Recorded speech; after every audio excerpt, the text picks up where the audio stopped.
Chapter 18 and 19. How Hemad Pant was accepted and blessed. Stories of Mr. Sathe and Mrs. Deshmukh. Encouraging good thoughts to fruition. Variety in Updesh. Teaching regarding slander and remuneration for labor. In the last two chapters, Hemad Pant described how a rich gentleman aspiring for quick Brahmagyan was treated by Baba, and now in these two chapters he describes how Hemad Pant himself was accepted and blessed by Baba, how Baba encouraged good thoughts and fruitified them, and his teachings regarding self-improvement, slander, and remuneration for labor. Preliminary. It is a well-known fact that the Sadguru looks first to the qualification of his disciples and then gives them suitable instructions without unsettling their minds in the least, and leads them on towards the goal of self-realization. In this respect, some say that what the Sadguru teaches or instructs should not be divulged to others. They think that their instructions become useless if they are published. This view is not correct. The Sadguru is like a monsoon cloud. He pours down profusely, that is, scatters widely his nectar-like teachings. These we should enjoy and assimilate to our heart's content, and then serve others with them without any reservation. This rule should apply not only to what he teaches in our waking state, but to the visions he gives us in our dreams. To quote an instance, Budkaushik Rishi published his celebrated Ramraksha Stotra, which he had seen in his dream. Like a loving mother forcing bitter but beneficial medicines down the throats of her children for the sake of their health, Sai Baba imparted spiritual instructions to his devotees. His method was not veiled or secret but quite open. The devotees who followed his instructions got their object. Sadgurus like Sai Baba open our eyes of the intellect and show us the divine beauty of the self and fulfill our tender longings of devotion. When this is done, our desire for sense objects vanishes. Twin fruits of Vivek, that is discrimination, and Vairagya, that is dispassion or non-attachment, come to our hands, and knowledge sprouts up even in the sleep. All this we get when we come in contact with saints, that is Sadguru, serve them and secure their love. The Lord, who fulfills the desires of his devotees, comes to our aid, removes our troubles and sufferings, and makes us happy. This progress or development is entirely due to the help of the Sadguru, who is regarded as the Lord himself. Therefore, we should always be after the Sadguru, hear his stories, fall at his feet, and serve him. Now we come to our main story. Mr. Sathe. There was a gentleman named Mr. Sathe who had attained some publicity many years ago during Crawford regime, which was put down by Lord Ray, the governor of Mumbai. He suffered severe losses in trade. Other adverse circumstances gave him much trouble and made him sad and dejected. Being restless, he thought of leaving home and going out to a distant place. Man does not generally think of God, but when difficulties and calamities overtake him, he turns to him and prays for relief. If his demerits have come to an end, God arranges his meeting with a saint, who gives him proper directions regarding his welfare. Mr. Sathe had similar experience. His friends advised him to go to Shirdi, where so many people were flocking to get Sai Baba's darshan, for getting peace of mind and the satisfaction of their wants. He liked the idea and at once came to Shirdi in 1917. Seeing Baba's form, which was like eternal Brahma, self-luminous, peerless and pure, his mind lost its restlessness and became calm and composed. He thought that it was the accumulation of merits in his former births that brought him to the holy feet of Baba. He was a man of strong will. He at once started to make a parayan, that is, study of Guru Charitra. When the reading was finished in the Saptah, that is 7 days, Baba gave him a vision that night. It was to this effect. Baba, with Guru Charitra in his hand, was explaining its contents to Mr. Sathe, who was sitting in front and listening carefully. When he woke up, he remembered the dream and felt very happy. He thought that it was extremely kind of Baba, who awakens souls like his that are snoring in ignorance and makes them taste the nectar of Guru Charitra. Next day, he informed Kaka Sahib Dikshit of this vision and requested him to consult Sai Baba regarding its meaning or significance, whether one saptah, that is week's reading, was sufficient or whether he should begin again. Kaka Sahib Dikshit, when got a suitable opportunity, asked Baba, Deva, what did you suggest to Mr. Sathe by this vision? Whether he should stop or continue the saptah. He is a simple devotee. His desire should be fulfilled. Then Baba replied, he should make one more saptah of the book. If the work be studied carefully, the devotee will become pure and will be benefited. The Lord will be pleased and will rescue him from the bondage of the mundane existence. At this time, Himat Pant was present there. He was shampooing Baba's legs when he heard Baba's word. He thought in his mind, what? Mr. Sathe read for a week only and got a reward, and I am reading it for 40 years with no result. His 7 day stay here becomes fruitful, while my 7 year stay, that is from 1910 to 1917, goes for nothing. Like a chatak bird, I am ever waiting for the merciful cloud Baba to pour its nectar on me and bless me with his instruction. No sooner did this thought cross his mind, Baba knew it then and there. It was the experience of the Bhaktas that Baba understood all their thoughts and that he suppressed the evil thoughts and encouraged the good ones. Reading Himat Pant's mind, Baba at once asked him to get up, go to Shama, that is Madhavra Deshpande, get from him ₹15 as dakshina, sit and chit-chat with him for a while and then return. Mercy dawned in Baba's mind, and so he issued this order. And who could disobey Baba's order? Himat Pant immediately left the masjid and came to Shama's house. He had just bathed and was wearing a dhotar. He came out and asked Himat Pant, how is it that you are here now? It seems that you have come from the masjid. Why do you look restless and dejected? Why are you alone? Please sit and rest while I shall do my worship and return. In the meanwhile, you please take pan bida, that is leaves and betel nut, etc. Let us then have a pleasant chat. After saying this, he went inside and Himat Pant sat alone in the veranda. He saw in the window a well-known Marathi book named Nad Bhagwat. This is a commentary by the saint Eknath on the 11th skanda, that is chapter of the bigger Sanskrit work, the Bhagwat. At the suggestion or recommendation of Sai Baba, Messrs. Bapu Sahib Jog and Kaka Sahib Dikshit read Bhagavad Gita daily with its Marathi commentary named Bhavartha Deepika or Dhyaneshwari, a dialogue between Krishna and his friend devotee Arjun, and Nath Bhagwat, a dialogue between Krishna and his servant devotee Uddhav, and also Eknath's other big work, Bhavartha Ramayana. When devotee came to Baba and asked him certain questions, he sometimes answered them in part and asked them to go and listen to the readings of the above-mentioned works, which are the main treatises of Bhagavad Dharma. When the devotee went and listened, they got full and satisfactory replies to their questions. Himat Pant also used to read daily some portions of Nad Bhagwat. That day he did not complete the daily portion of his reading, but had left it unfinished in order to accompany certain devotees who were going to the masjid. When he took up the book from Shama's window and casually opened it, he found to his surprise that the unfinished portion opened up. He thought that Baba sent him very kindly to Shama's house for enabling him to complete his daily reading. So he went through the unfinished portion and completed it. As soon as this was over, Shama, after doing his worship, came out, and the following conversation took place between them.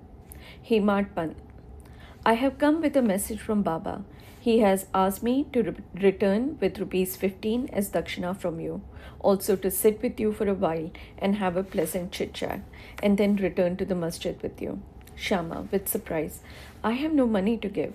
Take my 15 namaskars, that is prostrations, in lieu of rupees as dakshina to Baba. Himat Pant, all right, your namaskars are accepted. Now let us have some chit-chat. Tell me some stories and leelas of Baba which will destroy our sins. Shama, then sit here for a while. Wonderful is the sport or leela of this god, Baba. You know it already. I am a village rustic, while you are an enlightened citizen. You have seen some more leelas since your coming over here. How should I describe them before you? Well, take these leaves, betel nut, and tuna, and have the pan bida while I go in, dress myself, and come out. In a few minutes, Shama came out and sat talking with Hemad Pant. He said, "The Leela of this god, that is Baba, is inscrutable. There is no end to his Leela. Who can see them? He plays or sports with his Leelas till he is beyond or unaffected by them. What do we rustics know? Why does not Baba himself tell stories? Why does he send learned men like you to fools like me? His ways are inconceivable. I can only say that they are not human." With this preface, Shama added, "I now remember a story which I shall relate to you. I know it personally. As a devotee is resolute and determined, so is Baba's immediate response. Sometimes Baba puts the devotees to severe test and then gives them updesh or instructions. As soon as Hemad Pant heard the word Upadesh, a flash of lightning crossed through his mind. He at once remembered the story of Mr. Sathe's Guru Charitra reading and thought that Baba might have sent him to Shama in order to give peace to his restless mind. However, he curbed this feeling and began to listen to Shama's stories. They all showed how kind and affectionate Baba was to his devotees. Hemad Pant began to feel joy on hearing all these. Then Shama began to tell the following story. Mrs. Radhabhai Deshmukh. There was an old woman by the name Radhabhai. She was the mother of one Kashaba Deshmukh. Hearing Baba's fame, she came to Shirdi with the people of Sangamner. She took Baba's darshan and was much satisfied. She loved Baba intimately and resolved in her mind that she should accept Baba as her guru and take some updesh from him. She determined to fast herself unto death, so long as Baba did not accept her and give her any updesh or mantra. She stayed in her lodging and stopped taking any food or water for 3 days. I was frightened by this ordeal of the old woman and interceded with Baba on her behalf. I said, "Deva, what is this you have started? You drag so many persons here. You know that old lady. She is very obstinate and depends on you. She has resolved to fast unto death if you don't accept and instruct her. If anything worse happens, people will blame you and say that Baba did not instruct her, and as a consequence she met with her death. So take some mercy on her, bless her and instruct her." On seeing her determination, Baba sent for her and made her change her mind by addressing as follows. "O mother, why do you have to subject yourself to unnecessary tortures? You are my mother and I am your child. Take pity on me and hear me through. I tell you my own story, which, if you listen carefully, will do you good. I had a guru. He was a great saint and most merciful. I served him long, very long. Still he would not blow any mantra into my ears. I had keen desire never to leave him, but to stay with and serve him, and at all costs receive some instructions from him. But he had his own way. He first got my head shaved and asked me for 2 paise as dakshina. I gave the same at once. You may say that as my guru was perfect, why should he ask for money, and how should he be called desireless?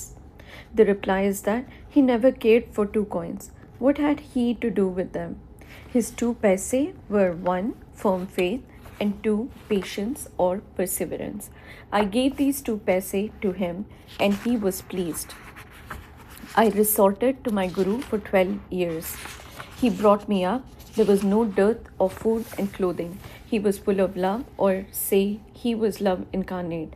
How can I describe it?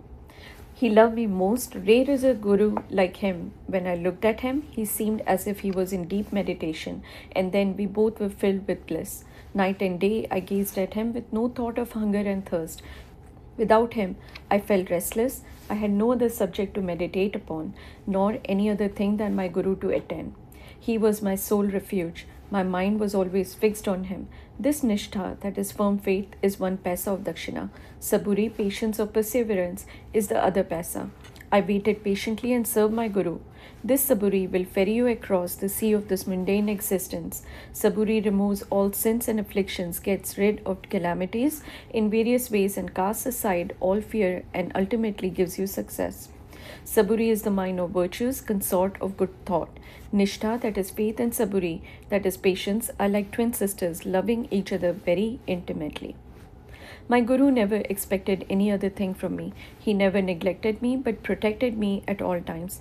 I lived with him and was sometimes away from him, but still I never left and the absence of it, I never felt the absence of his love. He always protected me by his glance, just as the tortoise feeds her young ones, whether they are near her or away from her, on the other side of the bank, by her loving glances.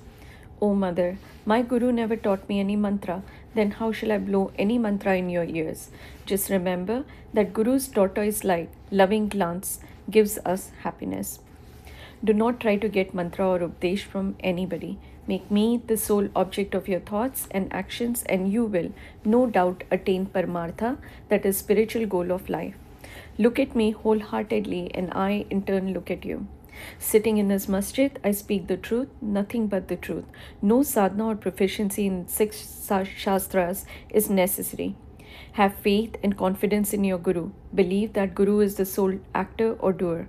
Blessed is he who knows the greatness of his Guru and thinks him to be Hari, Hara, Brahma, Trimurti incarnate. Instructed in this way, the old lady was convinced. She bowed to Baba and gave up her fast.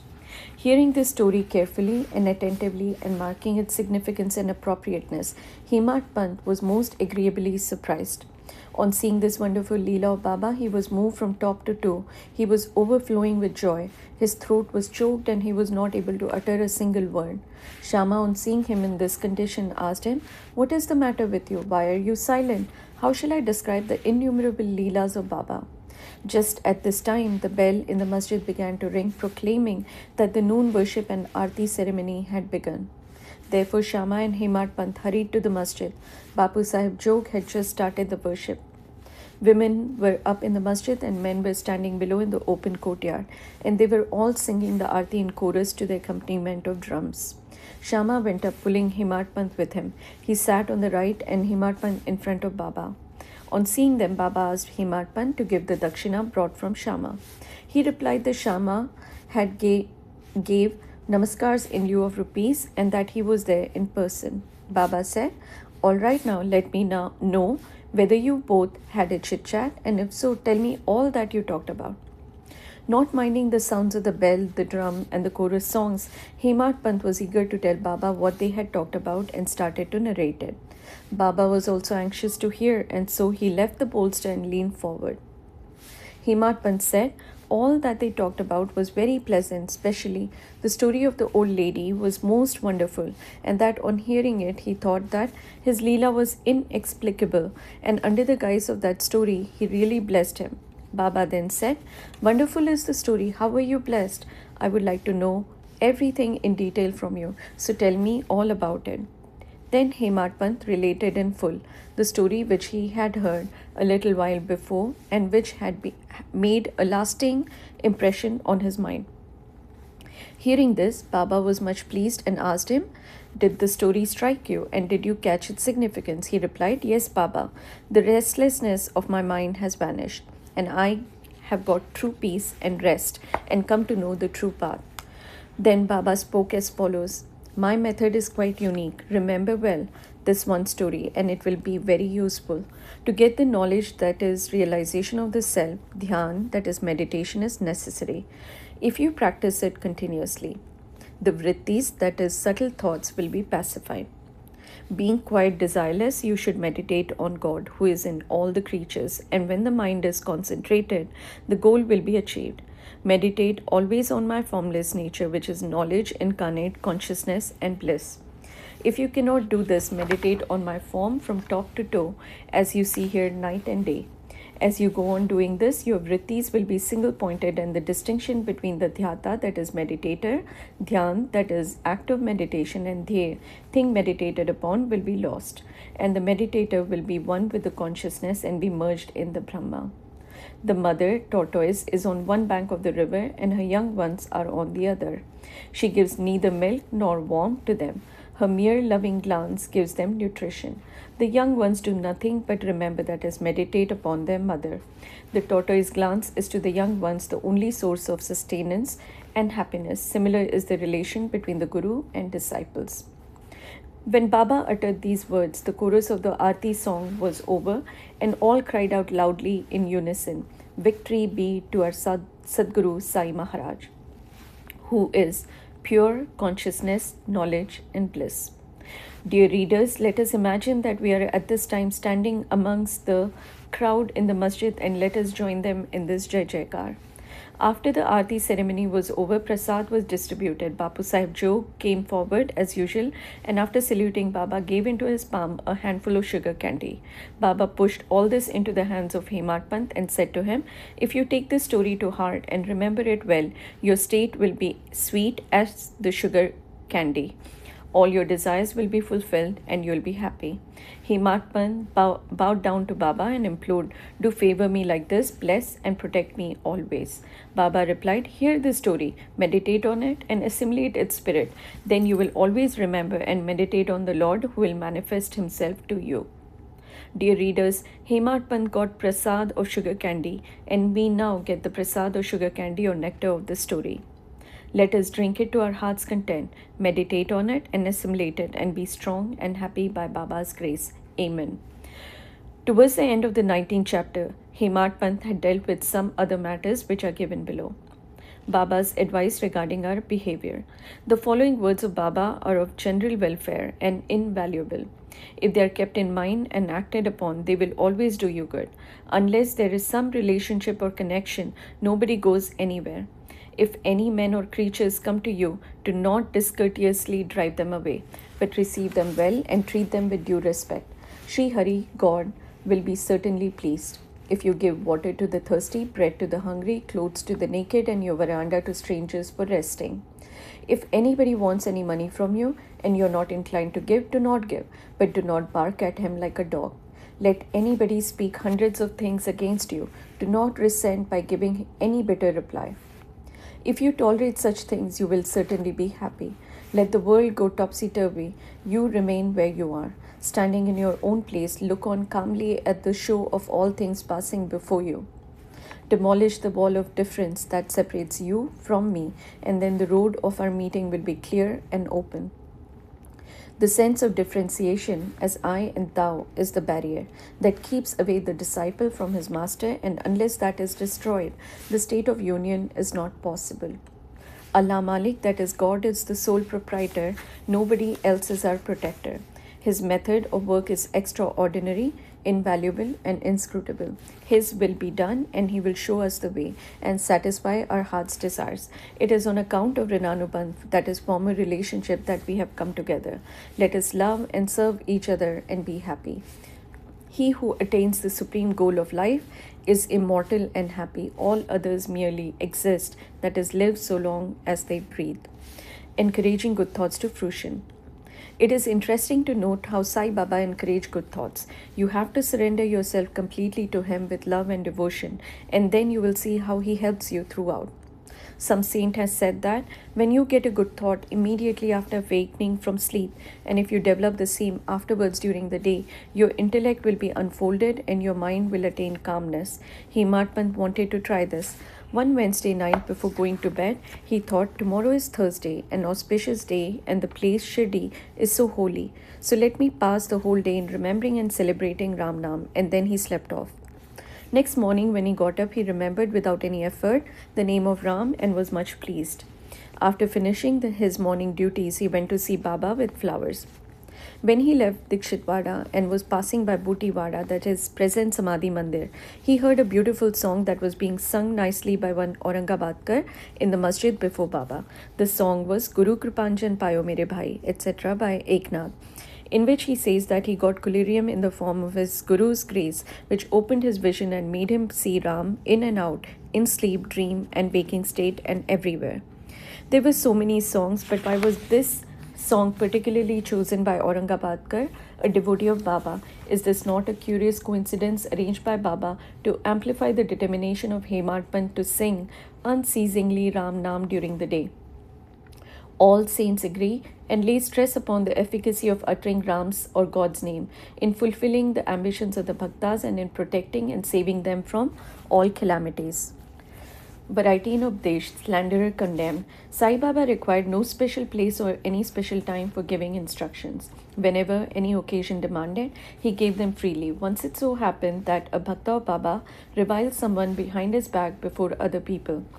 On leaving assigned merits, he dwelt on the faults of his brother and spoke so sarcastically that the hearers were disgusted. Generally, we see that people have a tendency to scandalize others unnecessarily, and this brings on ill feelings.